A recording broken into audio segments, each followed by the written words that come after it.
আসসালামু আলাইকুম। চলে আসলাম নতুন একটি রেসিপি নিয়ে। আজ আমি রান্না করে দেখাবো ডুমুর। ডুমুরের এই রেসিপিটি মাছ মাংসকেও হার মানিয়ে দেবে। চলুন তাহলে শুরু করা যাক। এখানে আমি ডুমুর নিয়ে নিয়েছি। প্রথমে আমি ডুমুরগুলো কেটে নেব। ডুমুরের বাহিরের ছালের অংশটা নিয়ে নেব আর ভেতরে বিচির অংশটা ফেলে দেব। দেখুন আমি কেমন করে ডুমুরগুলো কেটে নিয়েছি। এবার আমি চুলায় একটি প্যান বসিয়ে দিয়েছি। এর মধ্যে কেটে রাখা ডুমুরগুলো দিয়ে দেব অল্প পরিমাণে লবণ, দিয়ে দেব পানি। এবার ঢাকনা দিয়ে ঢেকে অল্প আঁচে কিছুক্ষণের জন্য ডুমুরগুলো সেদ্ধ করে নেব। ডুমুর সেদ্ধ করা হয়ে গেছে, এবার নামিয়ে নেব।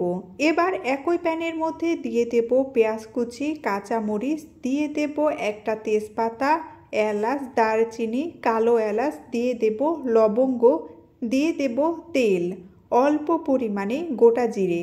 এবার অল্প আঁচে নেড়েচেড়ে পেঁয়াজ হালকা করে ভেজে নেব। পেঁয়াজ হালকা একটু নরম হয়ে আসলে এর মধ্যে দিয়ে দেব অল্প পরিমাণে পানি, দিয়ে দেব আদা রসুন জিরে বাটা। আদা রসুন জিরে আমি একসাথে বেটে নিয়েছি।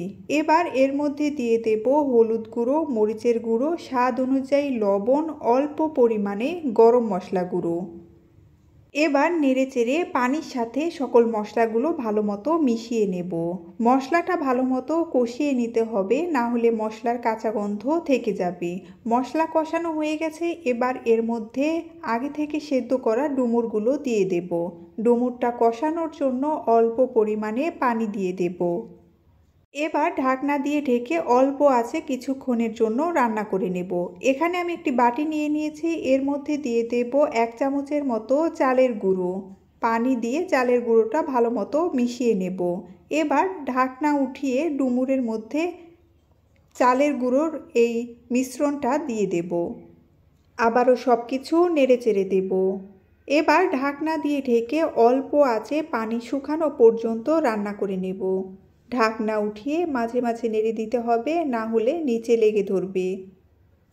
আমি কিছুক্ষণ রান্না করে নিয়েছি। দেখুন পানি অনেকটাই শুকিয়ে এসেছে। এই পর্যায়ে অনবরত নেড়েচেড়ে ডুমুরটা ভাজা ভাজা করে নেব। অনবরত নাড়তে হবে, না হলে নিচে লেগে ধরবে। আমি অনবরত নেড়েচেড়ে 3-4 মিনিটের মতো ডুমুরটা ভেজে নিয়েছি। ভাজা হয়ে গেছে, এবার উঠিয়ে নেব। তৈরি হয়ে গেল খুব সহজে অসাধারণ স্বাদে ডুমুর রান্নার রেসিপি। এভাবে ডুমুর রান্না করলে যে খায় না সেও চেটেপুটে খাবে। ধন্যবাদ সবাইকে।